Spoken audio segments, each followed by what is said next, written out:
Bismillah ar-Rahman ar-Rahim. Alhamdulillahi Rabbil Alameen. As-salatu was-salamu ala Sayyidina al-Mursaleen wa ala alihi wa sahbihi ajma'een. Assalamu alaikum wa rahmatullahi wa barakatuh.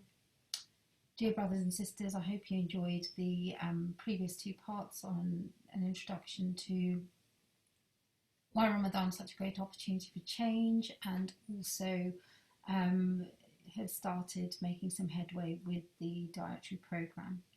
Inshallah, in today's episode, what I'd like to do is take you on a whistle-stop tour through the power of exercise and where exercise and physical fitness become a part of our deen, inshallah. I'm going to talk you through some exercise strategies while fasting, the health benefits of exercising, as well as how to maintain physical fitness during the lockdown, inshallah. So without further ado, what I'm going to do is put on some slides.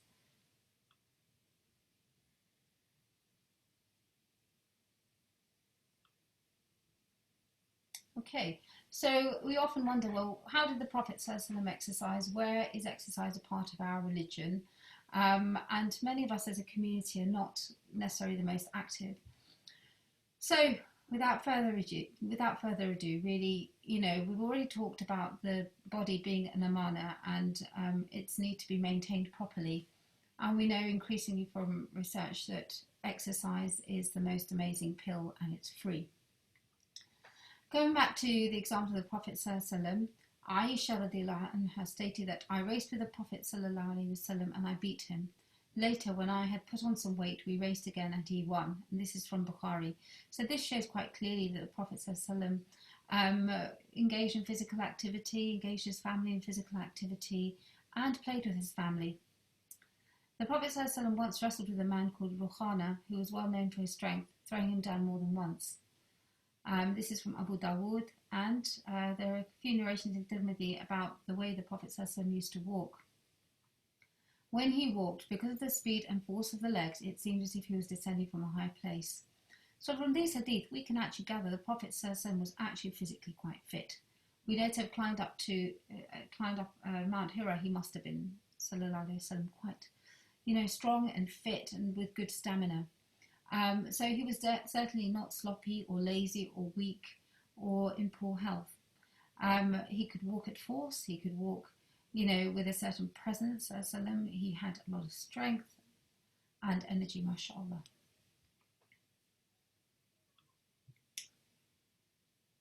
And again, the other aspect, so that's the physical aspect of exercise, but we know increasingly that there are huge mental health benefits of exercise. So again, in At-Tabarani, the Prophet ﷺ said, any action without the remembrance of Allah is either a diversion or heedlessness, except 4 acts. Walking from target to target during archery practice, training a horse, playing with one's family, and learning to swim. Now, I'm going to take out the playing with one's family for just a moment, because that one is not exercise, but it's a part of a very important concept. So, we are asked always to be in a state of remembrance of Allah subhanahu wa ta'ala, but when we are engaging in sports, what it's saying is that our mind is engaged in the sport. We go into a state of being mindful about the sport rather than mindful necessarily about other things, i.e. being in a state of ghafla of Allah subhanahu wa ta'ala at other times, or being in a state of dhikr of Allah subhanahu wa ta'ala, because there's either only ghafla or dhikr. But actually when we're engaged in a sport, we are excused from that because we have to be mindful and engaged. Training a horse and swimming, these are all highly encouraged sports, and as we know from the famous hadith about the Prophet ﷺ's recommendation for children to be taught archery, horse riding and swimming. The important thing here is also playing with one's family. Now that's slap bang in the middle of the hadith, but it's talking really about the pleasure that we get from being with our families, from playing with them, from having light-hearted conversation, from entertaining them, and that actually this physical exertion is akin to playing with one's family. These are all deeds where we could technically be heedless, but actually we're rewarded, and they're associated with a huge amount of mental health and well-being. The Prophet ﷺ also advised, relax the hearts from hour to hour, and that's in Abu Dawood. And I think this is a very important hadith because it's talking about balance. Now, in the first two clips, we talked extensively about Ramadan being a month of balance and a month of recalibration. And again, here we're finding that, there's work and there's play, there's sitting down and there's exercise, inshallah. So, and we're being rewarded for this. We're being excused from ghafla, we're being rewarded for resting our hearts so they are strong and rejuvenated for the worship of Allah subhanahu wa ta'ala once again.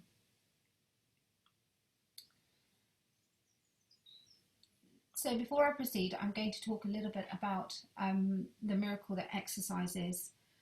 And really, Allah subhanahu wa ta'ala has given us this means, when we start to do things in the right way, we give our body the other bit deserves, which means we put it in the right place, we treat it the right way. We see a huge number of supposedly collateral benefits. So we may be worshipping Allah subhanahu wa ta'ala by saying, well, my body's an amana and I need to look after it. But actually, exercise has a huge number of benefits, and I'm going to break these down into the physical health benefits and the mental health benefits. And I think that, if we were to spend on supplements and, expensive nutrition and many, many things, exercise is free and it's readily available and it's there every single day. It would be an excellent opportunity for us to reflect on this Ramadan.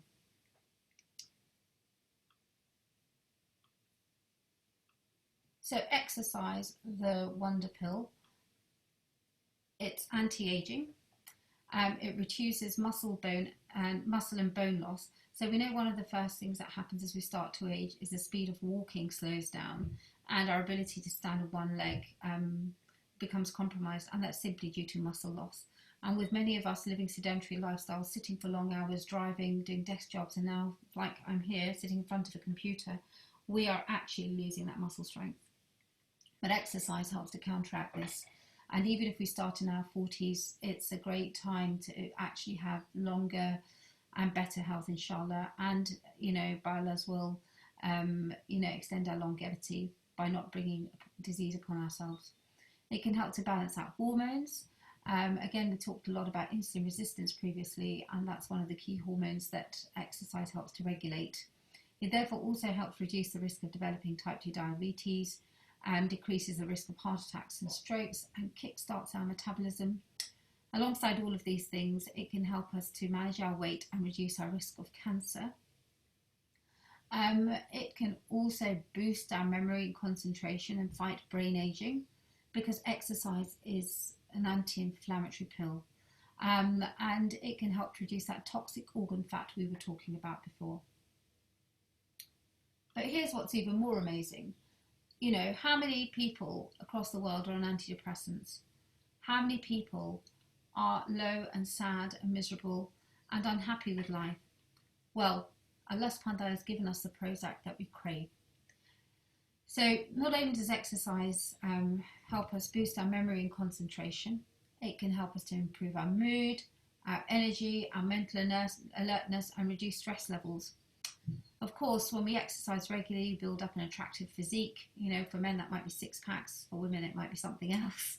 But your skin is glowing, your blood circulation is better, you look good in front of the mirror. You can thank Allah subhanahu wa ta'ala for good health and good physique, and pray to him for a good heart, inshallah, good character.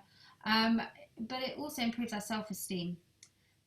As I mentioned earlier from the hadith of the Prophet sallallahu alaihi wasallam, it's just amazing how much is buried in his lifestyle, sallallahu alaihi wasallam, and how much we've been told if only we were to pay attention. But we mentioned the hadith of playing with the family, and we also mentioned the hadith of taking regular time to relax and engaging in physical activity. And this is amazing because when we exercise, we release chemicals called endorphins, which are associated with pleasure and relaxation. But we also trigger the reward centers in the brain, the pleasure centers, where you've got chemicals such as dopamine and serotonin, which help us to form habits. So if we get a pleasure hit out of something, we're more likely to redo it.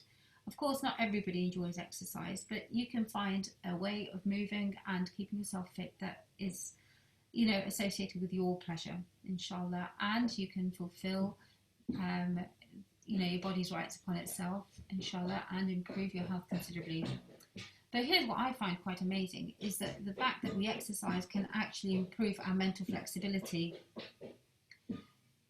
it gives us the ability to make decisions and to adapt our decisions because our brain health is so much better.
Sorry about that, inshallah. Okay, so the next part I'd like to talk about is Riyadah.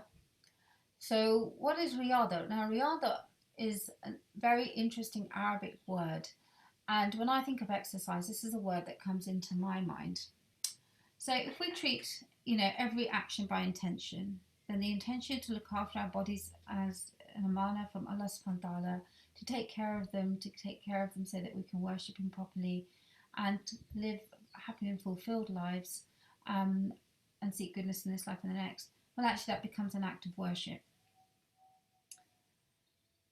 It serves not only to help us maintain our body in a good way, but also helps us to maintain something called emotional hygiene, managing bad thoughts, managing bad energy, and that's a very important part of helping us to maintain good character.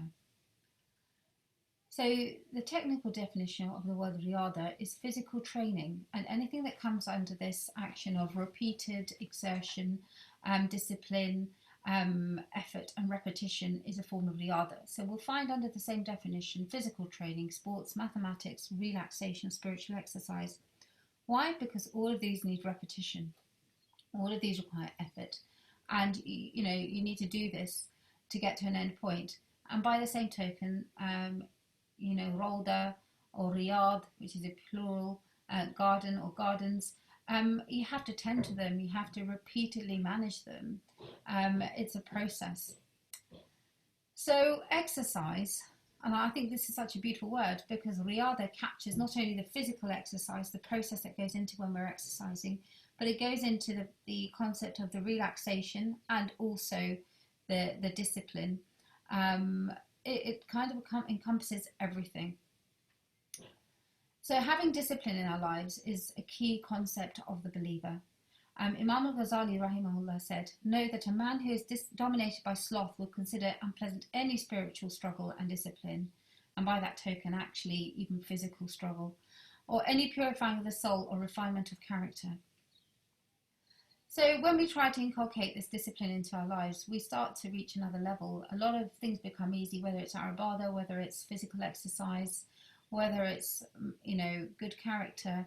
All these things are through discipline and effort and repetition, inshallah. Okay.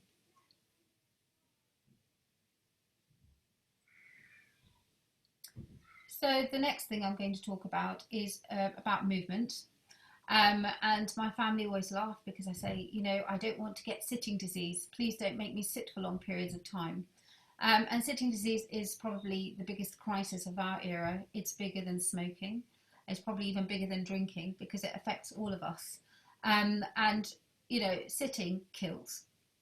Sitting for prolonged periods without a break leads to type 2 diabetes. It leads to metabolic dysfunction. And so, we should be breaking up active periods of inactivity with a break some studies say every 20 minutes. And the American Diabetic Association says every 90 minutes. So by that it means get up, walk around. If you have to, run up and down the stairs, do some star jumps, do some light housework, take a break of at least 5 to 10 minutes, so that your body is being kick-started repeatedly. Remember that exercise doesn't have to be difficult. In fact, I'd like to change the concept now to movement. So the world is your gym. You can take the stairs, you can park further away, you can run up and down the stairs at home. It just requires a bit of creativity. Some people are having office gyms and kitchen gyms and, weightlifting their babies. There are many ways that we can transform the world into the gym. It's really when we desire something in our hearts, we can do it. So if we desire to be physically fit, healthy and active, then that is something we can achieve, inshallah. The other thing that many people find helpful is a Fitbit. Now, especially if you're not somebody who walks a lot, a Fitbit can help you achieve your 10,000 steps a day. Now, that's quite an arbitrary figure, but the key is to set a goal that you can keep and to keep pushing yourself a little bit further. So instead of, sitting and driving, let's see where we can build in some extra walking. But as I said before, all things should happen in balance, and extreme regimes are just as harmful. For example, people that run marathons can actually come to harm in some cases because that places a lot of stress on the heart and the body. It's not how we as humans were designed. We're perhaps more, better designed for on and off types of activity. For example, if we're being chased by a tiger, we'd need to be able to go on, walk, run very quickly for survival, and then stop and take a breath. And that is the basis of something called high intensity interval training.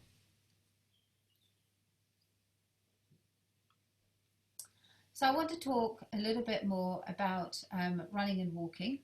So something that we know from the sunnah of the Prophet ﷺ, and also from the sunnah of the Prophet ﷺ, is that he used to walk at pace. He used to walk with a presence, sallallahu alayhi wasallam. But also, the word walking is mentioned in the Quran several times. Tamshi fil ard, they walk on the earth. And when, and we've got how the animals walk, we've got how we walk, and not to walk heavily upon the earth. So to walk in a certain balance, but what we don't have is slothfulness in our deen. And I want to talk exclusively about the unique benefits of running and walking, because this is something we can all do. It requires next to no equipment. It just requires Riyadah, discipline, and training and routine. And it, of course, carries all the other benefits that we've already discussed, such as mental alertness, endorphins to help you relax, better concentration, better mood, and so on. So I'm just going to take you through to a slide. So here we go. So in the British Medical Journal in 2019, they pulled together a number of studies comprising a total of 230,000 participants approximately. And what they found was that across the studies, they found that running participation, so taking part in some form of running, is associated with a 20 to 30% lower risk of all types of mortality. So death from any cause is reduced by up to a third just by running. And this includes cardiovascular mortality, so dying of heart attacks and heart-related problems, and cancer deaths, compared with people that didn't run at all. Now, the amazing thing here is that you don't have to run a certain frequency or for a certain length of time. It's a sheer habit of running. So even if you run once a week within your capacity, inshallah, you get that benefit. The other thing you can do is turn the running into a high-intensity interval type of training, which I discussed before. So you could alternate fast periods and slow periods of walking, depending on your strength. You could alternate running and jogging, or running and fast-paced walking. And you can slowly build up how much you're able to do so that your heart health is improving. We also know, quite interestingly, that people that go out for a walk in the morning light have a lower body weight. We may think that this might be associated with, fasting and, not with fasting, but exercising before we start the day, before we start eating. However, that's not practical during Ramadan, and there is some research that if we exercise as soon as we get up, we can actually cause more damage to our muscles and it's less effective. So the key may be to go out, get some daylight, which helps to reprogram our body clock, and then go out for either a walk or some exercise. And remember, running and walking are free and always available. So I want to talk a little bit about fasting, fitness and fast exercise, so high intensity interval training. So best times to probably exercise at the moment, especially given Ramadan, are late morning and late afternoon. Both of these seem to work well with our body clock. The late morning, as I said, can be associated with a lower body weight. The late afternoon seems to help us get better quality sleep. Again, if you're going to exercise, and we should all be exercising in some capacity, we need to make sure that we are hydrating ourselves, so we're drinking plenty of water, inshallah, in the times that we're not fasting. There is no need for any energy drinks, any specific supplements, or an increase in carbohydrates. Not at all. As we've said, that when we start exercising, our body reprograms its metabolism, and we will start to break down some of those sugar stores, inshallah. So high intensity interval training, what is this? This is a form of exercise where we go as quickly as we can for a very short period of time. It shouldn't really necessarily lead to a significant amount of thirst, and it has been shown to be safe when fasting. In fact, it's even been shown to be safe in a certain group of patients after a heart attack, because it's short and it's sweet and it's high intensity, and you can gain physical fitness quite quickly. Most guides would recommend doing this 2 to 3 times a week and alternating with strength training 2 to 3 times a week for between 4 to 20 minutes. So the shortest workouts are about 4.5 minutes, where you could have 90 seconds of low intensity exercise, another 90 seconds of high intensity, and another 90 seconds of low intensity, for example, on an exercise bike. You could run up and down the stairs, you could go for a walking running pattern, you could use your exercise bike. There are many things that you could do. Strength training, again, this is very important, as I mentioned earlier, to maintain bone and muscle strength, and it's anti-aging. And you know what? We weigh a lot. You can use your own body weight to train yourself up. This would include things such as exercise such as press-ups, squats, lunges and planks.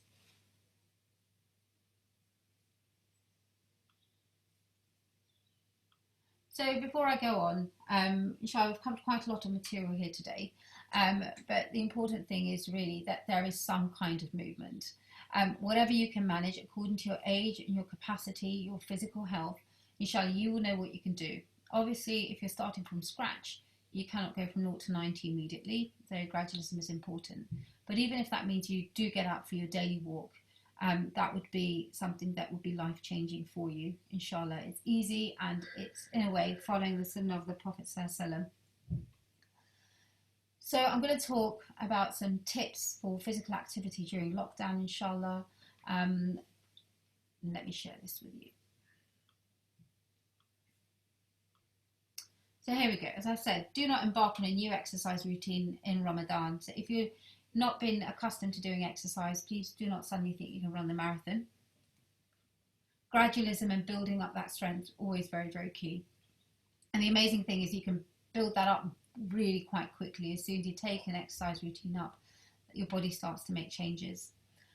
I'd like to bring us back to the spirit of Ramadan as being a time for family and a time for us to reconnect with the sunnah of the Prophet ﷺ.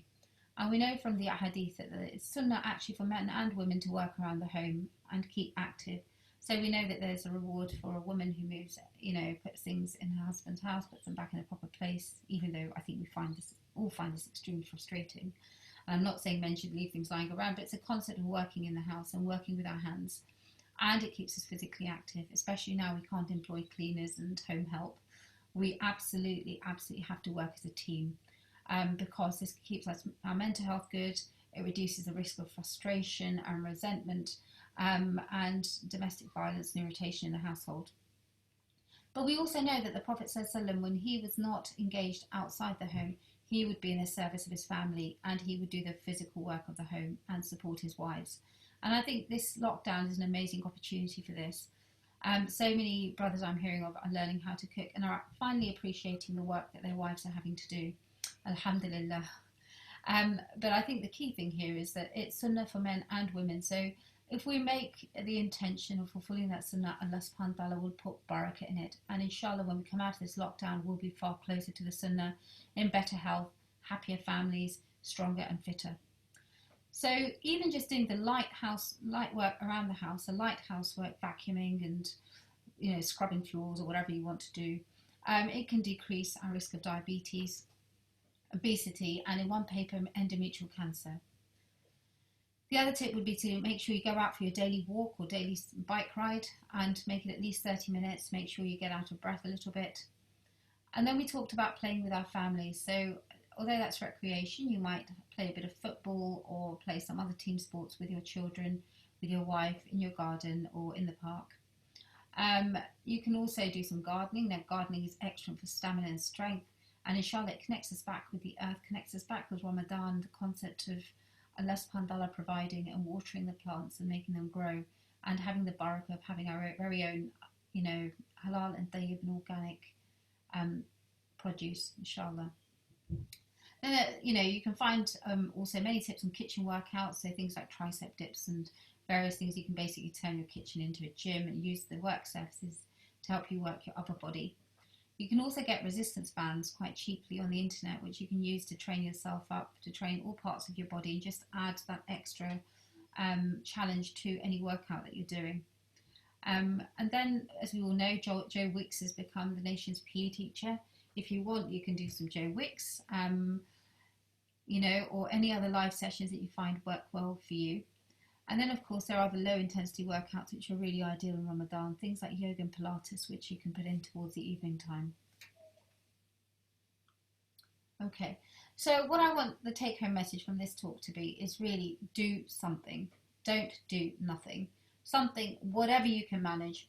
Just one workout offers benefits for days. So some studies show that just a single workout can provide a metabolic improved health for up to 72 hours. So that's 3 days, which is, subhanAllah, amazing for the few minutes that it takes us to invest in ourselves. I would recommend, if you haven't got an exercise routine already, that you could either go online, or my favourite book is by Dr. Michael Mosley, and it's called Fast Exercise. It has a variety of HIIT exercise routines that you can do from home. I would say the key to all of this is discipline. So we talked about Riyadah. So we're going to be doing Riyadah in the sense of actual exercise. Let's think about what that exercise is doing. It's not just training our bodies. It's not just giving us good mental health. It's giving us the discipline we need for life. It's giving us resilience. It's giving us self-esteem. It's giving us motivation. It's helping us set goals. And those things are very much in keeping with the spirit of Ramadan, which is a month of discipline and a month of balance, a month of resetting, a month of self-improvement. So we need to look at our Ramadan routine and see where in the day we can fit in a regular exercise slot, or 3 10-minute slots. It doesn't have to be all in one go, and it doesn't have to be for long, depending on what we're doing. We know, for example, that HIIT is one of the forms of exercise that helps to reduce the organ fat around our livers and our kidneys and our heart that we spoke about earlier. That's very inflammatory and very toxic. So those benefits come really, really quickly, and inshallah they will be augmented by our fasting. I would suggest you explore your options, write them down, and see how you can bring some variety into your regime, which is why I think ready-made workouts are good, because one, you're working different parts of the body, but two, you don't suffer with boredom. Just as with Ibadah, Allah subhanahu wa ta'ala has given us a changing program of worship, so that our hearts do not get bored. Engage your family, set goals together, compete with one another, just as the Prophet says them competed with Aisha radiallahu anha, and then plan for success. So by that, the point is the planning. If you don't plan to exercise, you will not end up exercising, and that's another day lost, another day where you could be resetting your health. And lastly, I would say turn it into an Ibadah. So exercise can be a great form of Ibadah if we tie it in with the right intention. The intention of having a long life full of good deeds, the intention of fulfilling the amana that our bodies are, the intention of being a strong believer who is better than a weak believer, and the intention of having bodies that are fit to worship Allah subhanahu wa ta'ala and live into a ripe old age full of good deeds, inshallah. So with this, I'd like to conclude my talk. Inshallah, I hope you found some benefit. I know it's a whistle-stop tour, but I hope it's not a tall ask. And I hope, inshallah, that we can all live physically active lives. I really, would dream that we could turn this into a community endeavour where we encourage each other in good actions. And those good actions are not just necessarily things like pray and wear hijab, but they're all forms of goodness. They're things like eating halal and tayyib, eating in moderation, exercising appropriately, and really living our lives in accordance with the full sunnah of the Prophet ﷺ. So I'd like to take your leave, inshallah, and I hope to come back to you with more talks, so that we can have the best Ramadan ever, inshallah. Okay, ma'as salama.